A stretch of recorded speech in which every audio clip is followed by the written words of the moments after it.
কিরে আজ কি মোটা মাছ পেয়েছি লাগছে? হ্যাঁ জমিদার বাবু। দে দে ঝুলাই ভরি দে। এই মাছটা তো বিক্রি হয়ে গেছে জমিদার বাবু, আপনাকে ছোট কাতলাটা দিই। কি? আমি হলাম উত্তরপাড়ার জমিদার, ছোট কাতলা নেবো? আমি ওই বড়টাই নেবো। ক টাকা বেশি বল। 1000 টাকায়। আমি তোকে 2000 দেবো, তাড়াতাড়ি ব্যাগে ভর। ঠিক আছে বাবু। কিরে আমার মাছটা রেডি হলো, দে তাড়াতাড়ি প্যাক করে দে। হুম হুম কিরে তুই এখনো বসে আছিস যে? আমার মাছটা এখনো কাটিসনি? হ্যাঁ কাটছি। উত্তরপাড়া জমিদার বাবু 2000 টাকা দেবে বলছো তো। 2000 দেবো বললে হয়ে যাবে? আমাদের টাকা কি কম আছে নাকি? 4000 দেবো, তাড়াতাড়ি কাট।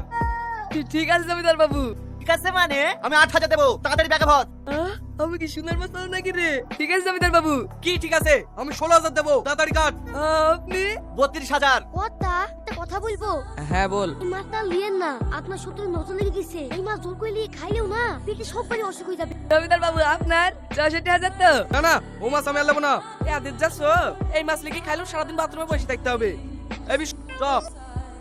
এই লেন জমিদার বাবু। না না, আমি ওখানে নজর লেগে মাছ খাইনি। এই চ।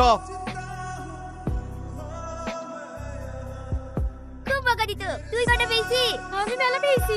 চ এই চেষ্টা করে খাও। এই বিশু, হলুদ জামা পরে ওই সুন্দরী মেয়েটা কে রে? ওই মেয়েটা ও তো রিয়াজের মেয়ে কর্তা। রিয়াজের মেয়ে? একবার খোঁজলি দেখিস তো মেয়েটার বিয়ে দেবে কিনা। এসব আপনি কি বলছেন কর্তা? বাড়িতে গিন্দি মাকে রেখে আপনি এবার এই বয়সে বিয়ে করবেন? সি সি সি। এই আমার লেগে বলছি নাকি? আমার ছেলে লেগে বলছি। ও তোর বাবার সাথে খুব ভালো মানাবে। চ আজ বিকালে যাবো দেখতে। আরে আমি এক দেখায় পছন্দ করে ফেলেছি গো, তুমি দেখলে তোমারও পছন্দ হয়ে যাবে। মেয়েটুকে একবার পরের মতন দেখতে। কি ব্যাপার জমিদার বাবু, আপনি আমাদের বাড়িতে আসেন আসেন বসেন। একটু ওইদিকে চলো, তোমার সাথে আমার পার্সোনাল কথা আছে। যা বলেন এখানে বলেন না। উত্তরপাড়া জমিদার বাবু আমার মেয়েকে দেখতে এসেছে তো। এই শোন, আমার যে জিনিসটা পছন্দ হয় সেই জিনিসটা আগে লিয়ে লিখে চল যাও। তোর ঘৃণা লাগে না? আপনি যদি তোর ঘৃণা লাগে তো চলি জানো। আমি এই বাড়িতে আগে এসেছি, আমার ছেলের সাথেই ওর মেয়ের বিয়ে হবে। কথাটা মাথায় তোকে জানে। হাস, সব টালটুল লোকের কথা ছাড়ি দে। শোনো রিয়াজ ভাই, আমার ছেলের সাথে তোমার মেয়ের বিয়ে দেবো, 1 টাকাও দেনা পাওনা লাগবে না। শুধু তুমি রাজি কিনা তাই বলো। হ্যাঁ অবশ্যই। অবশ্যই মানে মেয়ে খুনে আমার ছেলের সাথে বিয়ের কথা ফাইনাল করি। আবার কথা পাল্টেছো মানে? দেনা পাওনা লাগবে না বলছে তো।